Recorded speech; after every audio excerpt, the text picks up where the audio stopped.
인사를 밀어붙인 여당은 이번에도 국민이 그리 우스우면 또 밀어붙여 보십시오. 한편 정권 말기엔 청와대나 내각보다 여당의 힘이 쏠립니다. 정치사가 증명합니다.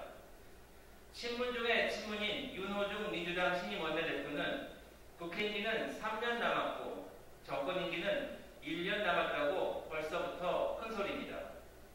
민주당 당권주자 서민방도 모두 친문입니다. 이런데도 몇몇 내각의 간판이 바뀌었다고 문정권이 진정 반성하며 바뀔 것이라고 생각을 하는 순진한 국민들이 얼마나 되시겠습니까? 호박에 줄 긋는다고 호박이 수박되지 않습니다. 가장 중요한 것은 대통령의 생각이 바뀌는 것입니다. 바뀌지 않으니 국민은 기대를 접고 지지율은 날개없이 추락하고 있는 것입니다. 새 청와대 비서들이 월강 소나타만 연주하지 않고 공언한 대로 아닌 것은 아니라고 말씀드리는지 지켜보겠습니다. 아울러 이번 개각 시에는 후임자가 인사청문회를 통과해 임명될 때까지 맡은 바 소임을 다하는 것이 공직자의 당연한 도리임에도 불구하고 정세균 전 국무총리와 변창흠 전 국토부 장관은 비공개 퇴임식까지 해버리고 말았습니다. 국정과 국민에 대한 전례 없는 무책임이며 입법부 무시입니다. 아무리 대행체대로 유지한다고 하지만 행정공백은 불보듯 뻔하고 그 피해는 오롯이 국민의 몫일 것입니다.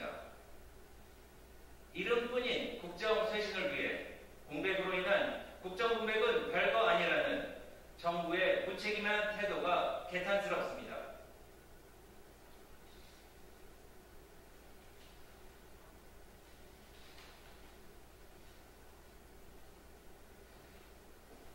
방역에 대한 논평하겠습니다.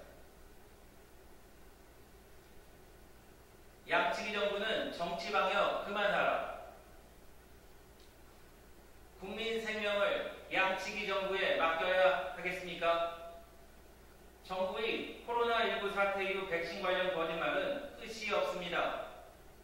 문재인 대통령께서는 작년 말 모더나 CEO와의 화상통화로 국민을 안심시켰습니다. 그런데 그것마저 쇼였나 의심하는 사람들이 생겼습니다.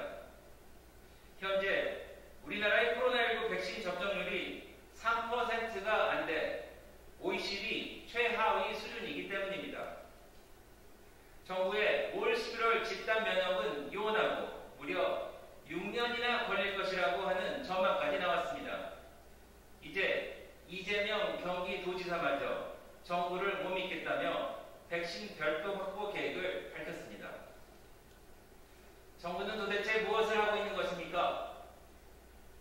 올해 예산안 원안에 백신 예산을 1원도 올리지 않아 야당을 경악해 했던 정부입니다. 정부가 자랑한 최소 잔여형 백신 주사기에는 이물질이 나와 논란입니다. 이미 50만 개는 사용했고 70만 개를 회수 중에 있습니다. 국민 불안감만 증폭시키고 있습니다. 이 와중에 청와대는 중국인 입국 금지를 반대하고 백신을 조속히 접종할 필요가 없다는 등 정치 방역 여론을 주도한 김호란 교수를 방역기획관에 기용했습니다.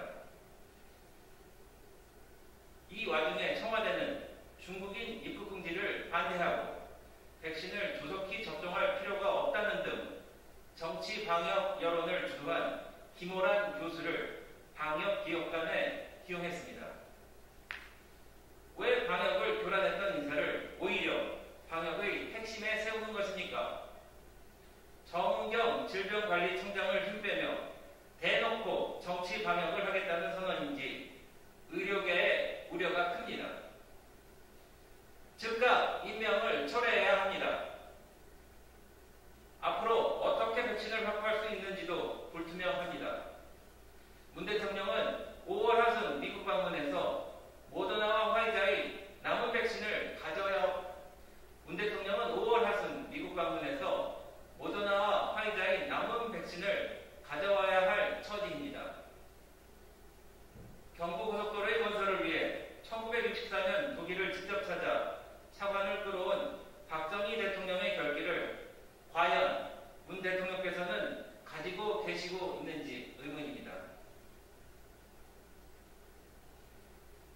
핵심 접점